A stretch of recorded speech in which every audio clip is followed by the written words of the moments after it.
नमस्कार दोस्तों, सुनो, अगर तुम्हारा मन एक से अधिक भगवान का नाम जपने में उलझा हुआ है तो यह कहानी तुम्हारी आत्मा को हिला देगी। यह सिर्फ एक कथा नहीं, यह चेतना का दरवाजा है जिसे खोलते ही तुम्हें अपनी जिंदगी बदलने का राज मिल जाएगा।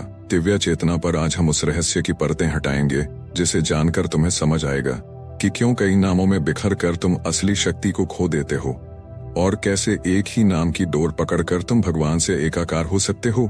वृंदावन के एक किनारे जहां यमुना अपनी धीमी लहरों में अनगिनत कहानियां बहाती है, एक साधक आरव बैठा था। उसकी आंखों में भक्ति थी लेकिन मन में एक अजीब सी बेचैनी। सुबह वह राम जपता, दोपहर को कृष्ण कृष्ण और रात को शिव शिव। हर नाम में प्रेम था लेकिन परिणाम में कमी। उसकी साधना गहरी होती मगर मंजिल कभी नजदीक नहीं आती। एक रात थककर वह मंदिर के कोने में बैठा रोने लगा। हे प्रभु, मैं आपको पुकारता हूँ लेकिन आप आते क्यों नहीं? तभी एक वृद्ध सन्यासी जिनकी आंखों में असीम करुणा थी उसके पास आए। सन्यासी ने कहा, बेटा, नदी में बहते हुए अगर तुम 3 नावों में पैर रखोगे तो डूबना तय है। भक्ति भी ऐसी ही है, एक नाम, एक धारा, एक निष्ठा और पूरी आत्मा का समर्पण। उन्होंने अपनी झोली से एक माला निकाली और आरव के हाथ में दी। आज से एक ही नाम का जप करो, चाहे दुनिया बदल जाए, यह नाम मत बदलना। आरव ने पूछा, लेकिन कौन सा नाम? सन्यासी मुस्कुराए, जिस नाम पर तुम्हारा दिल रुक जाए, जिसे सुनकर आंसू आ जाए, वही तुम्हारा दरवाजा है।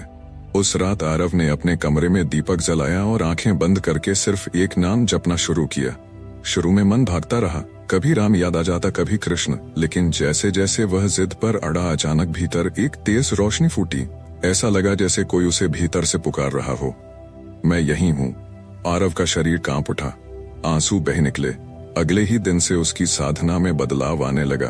उसका चेहरा चमकने लगा और उसके आसपास एक अजीब सी ऊर्जा फैल गई। कुछ हफ्तों बाद गांव में एक चमत्कार हुआ। एक बीमार बच्चा जिसे वैद्य भी जवाब दे चुके थे, आरव के स्पर्श मात्र से ठीक हो गया। लोग कहने लगे, आरव के पास भगवान का आशीर्वाद है। लेकिन वह जानता था, यह मेरा नहीं, यह उस एक नाम की शक्ति है। उसने देखा कि जो नाम वह जप रहा था वही उसके जीवन का मार्ग बन गया था। हर घटना, हर मुलाकात, हर संयोग उसी नाम के इशारे पर हो रही थी। समय के साथ आरव एक छोटे से कुटीर में रहने लगा और लोग दूर दूर से उसके पास आते। वह किसी का भविष्य नहीं बताता था, न चमत्कार दिखाता था, बस कहता, एक नाम, एक हृदय, एक प्रभु। जब तक मन कई नामों में बनता है, ध्यान भटकता है और शक्ति कमजोर रहती है। जैसे सूर्य की किरणें लेंस से एक बिंदु पर पड़े तो अग्नि पैदा होती है, वैसे ही जब मन एक ही नाम पर केंद्रित हो तो भगवान प्रकट होते हैं। दिव्य चेतना पर आज तुम्हें यह समझना है कि कई नावों में पैर रखने से तुम मंजिल नहीं पाओगे। अपने दिल से पूछो, तुम्हारा नाम कौन सा है? कौन सा नाम सुनते ही तुम्हारी आत्मा कांप उठती है? वही तुम्हारी कुंजी है, वही तुम्हारा मार्ग है, वही तुम्हारे गुरु का इशारा है। और जब तुम उस एक नाम को थाम लोगे तो देखना, गुरु की कृपा और भगवान का आलिंगन तुम्हें घेर लेगा।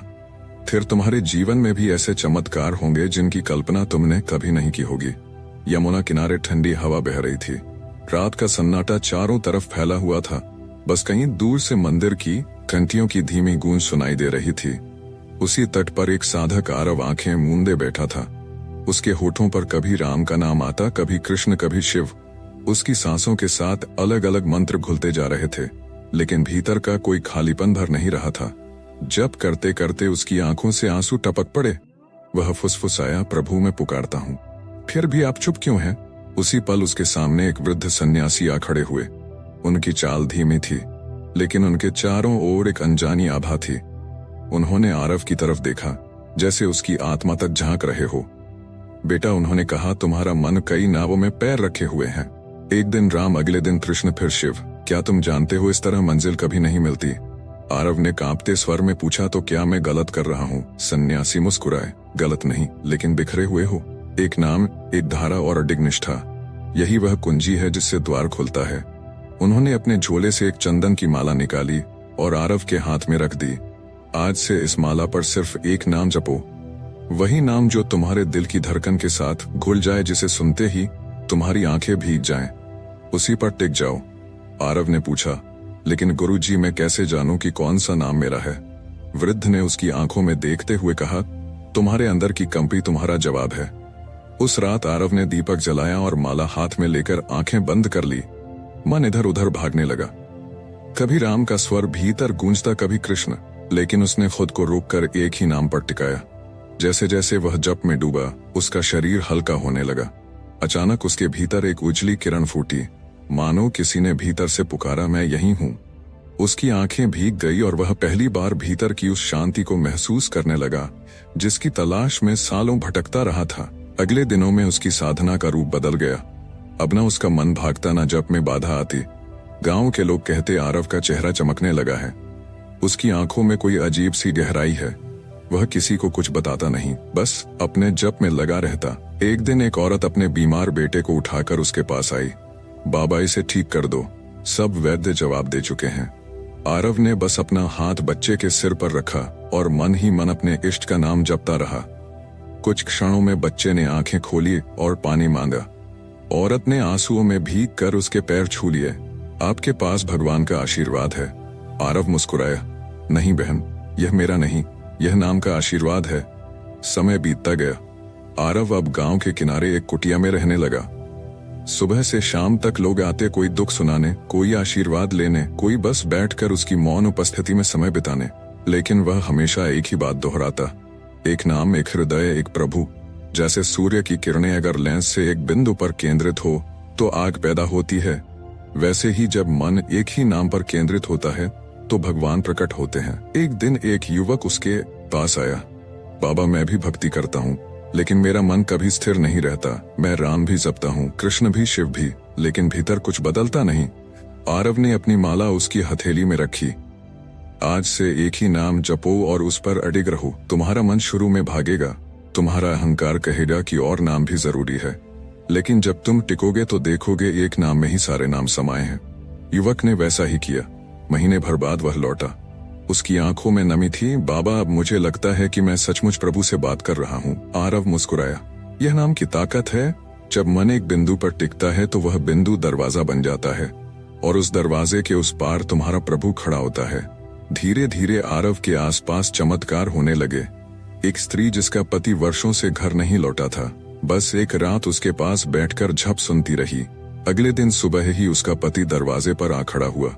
एक बूढ़ा जो चल नहीं सकता था, आरव के संग 3 दिन साधना में बैठा और चौथे दिन बिना लाठी के चलने लगा। लेकिन आरव हमेशा कहता, यह मैं नहीं करता। जब एक नाम की तरंगे पूरे अस्तित्व में भर जाती हैं तो ब्रह्मांड खुद घटनाओं को बदल देता है। कभी कभी रात के सन्नाटे में आरव अपने गुरु को याद करता, वही वृद्ध सन्यासी जिन्होंने एक माला और एक वाक्य देकर उसका जीवन बदल दिया था। वह मन ही मन कहता, गुरुजी, आपने मुझे एक ही नाव पर बैठा दिया और अब यह नाव मुझे सीधा उस किनारे ले जा रही है जहां सब खत्म होकर सब शुरू होता है। और फिर एक दिन एक अद्भुत अनुभव हुआ। वह गहरी ध्यानावस्था में था। उसका जप इतना सूक्ष्म हो गया था कि सांस और नाम एक हो गए थे। तभी उसने देखा प्रकाश की एक धारा आसमान से उतरकर उसके भीतर समा रही है। उस प्रकाश में न कोई आकृति थी, न कोई आवाज, लेकिन उसमें असीम प्रेम था। उसी पल उसे एहसास हुआ, मैं और मेरा इष्ट अलग नहीं है। उसकी आंखें भीग गई और उसका पूरा शरीर एक शांत दिव्य कंपन से भर गया। उस दिन के बाद से आरव का जब सिर्फ उसकी साधना नहीं रहा, वह उसकी सांस बन गया। हर सांस में एक ही नाम, हर धड़कन में एक ही पुकार। और जो भी उसके पास आता वह सिर्फ इतना कहता, अगर तुम सच में प्रभु को पाना चाहते हो तो अपने भीतर के सवाल खत्म करो, एक नाम पकड़ लो और मरते दम तक उसे मत छोड़ो, बाकी रास्ता खुद वह नाम बना देगा। उस दिन के बाद से आरव का जीवन पूरी तरह बदल गया था। उसका चेहरा अब एक शांत झील की तरह हो गया था, स्थिर, गहरा और प्रतिबिंबित करने वाला। जो भी उसके पास आता उसके भीतर का अशांत समंदर शांत हो जाता। उसकी कुटिया के आसपास सुबह शाम मंत्रों की तरंगे गूंजती और पक्षी तक जैसे उसी धुन में चहचहाते। एक शाम जब आकाश पर सुनहरी सांझ बिखरी थी, एक बूढ़ा व्यक्ति कुटिया पर आया। उसकी चाल धीमी थी और आंखों में कोई अनकहा दर्द। उसने कहा, बाबा, मैं जीवन भर अलग अलग भगवान के नाम जपता रहा हूँ, कभी राम, कभी कृष्ण, कभी शिव। मैं सोचता था कि इससे मेरी भक्ति और बढ़ेगी, लेकिन अब लगता है कि मैं थक गया हूँ। मेरे भीतर अब कोई ताकत नहीं बची। आरव ने उसकी ओर देखा और शांत स्वर में कहा, भाई, तुमने कई दरवाजों की कुंडी खटखटाई, लेकिन किसी एक पर टिककर इंतजार नहीं किया। भगवान का दरवाजा वहीं खोलता है जो वहां टिककर उनकी आहट सुनता है। फिर उसने अपनी माला उसे दी और कहा, आज से एक ही नाम जपो, वही जो तुम्हारे हृदय की गहराई में उतर जाए, और उसे छोड़ना मत, चाहे सांस भी क्यों न टूट जाए। बूढ़ा व्यक्ति चुपचाप सिर झुकाकर चला गया। महीनों बाद वही व्यक्ति लौटा, लेकिन बदला हुआ। उसकी आंखों में चमक थी, चेहरे पर शांत थी। उसने आरव के चरणों में गिरकर कहा, बाबा, मैं अब समझ गया हूँ, जब मैंने एक ही नाम पर टिकना शुरू किया तो मेरी आत्मा जैसे सीधी प्रभु की गोद में चली गई। अब मेरे भीतर न डर है न खालीपन, बस प्रेम है। आरव जानता था यही एक नाम का चमत्कार है। यह सिर्फ एक शब्द नहीं, यह एक सेतु है साधक और भगवान के बीच। और जो साधक इस सेतु पर एकाग्र होकर चलता है, उसे मंजिल पाने से कोई रोक नहीं सकता। एक दिन आरव ध्यान में बैठा था। उसकी सांस धीमी थी, जब इतना सूक्ष्म हो गया था कि मानो सिर्फ हृदय धड़क रहा हो। तभी उसने महसूस किया कि उसकी कुटिया में कोई और उपस्थिति है। आंखें खोली तो देखा वही वृद्ध सन्यासी जिन्होंने सालों पहले उसे माला दी थी, उसके सामने खड़े थे। उनकी आंखों में एक अद्भुत चमक थी और होठों पर मुस्कान। उन्होंने कहा, बेटा, तुमने नाव को एक ही दिशा में मोड़ दिया, और देखो, तुम्हें किनारा भी मिल गया। अब तुम्हारा जप तुम्हारा नहीं रहा, यह ब्रह्मांड का जप बन गया है। अब तुम्हें एक और काम करना है, इस ज्ञान को दूसरों तक पहुंचाना। आरव ने हाथ जोड़कर पूछा, गुरुजी, क्या सभी को एक ही नाम पर टिकना चाहिए?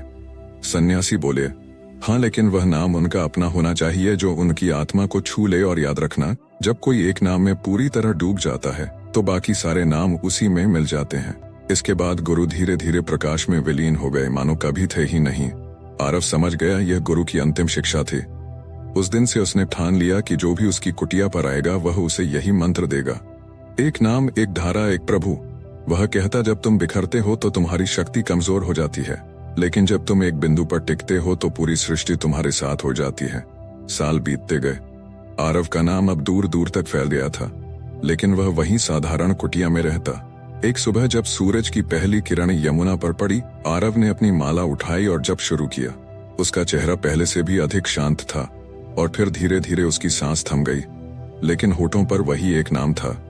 गांव वालों ने कहा, बाबा ने अपने इष्ट के नाम में ही प्राण छोड़ दिए, और उस दिन से उसकी कुटिया में हमेशा एक अद्भुत सुगंध रहती, और जो भी वहां बैठता उसे लगता कि कोई उसके कान में धीरे से उसका अपना इष्ट नाम जप रहा है। दिव्या चेतना आज तुम्हें यही संदेश देती है, अगर तुम्हारा मन कई नावों में बंटा है तो मंजिल कठिन है। एक नाव चुनो, एक नाम चुनो और पूरी आत्मा से उस पर टिक जाओ। जब तुम ऐसा करोगे तो देखना तुम्हारा जीवन भी उसी तरह चमत्कारों से भर जाएगा जैसे आरव का हुआ, और शायद एक दिन तुम्हारे होठों पर भी वही एक नाम होगा, आखिरी सांस। धन्यवाद।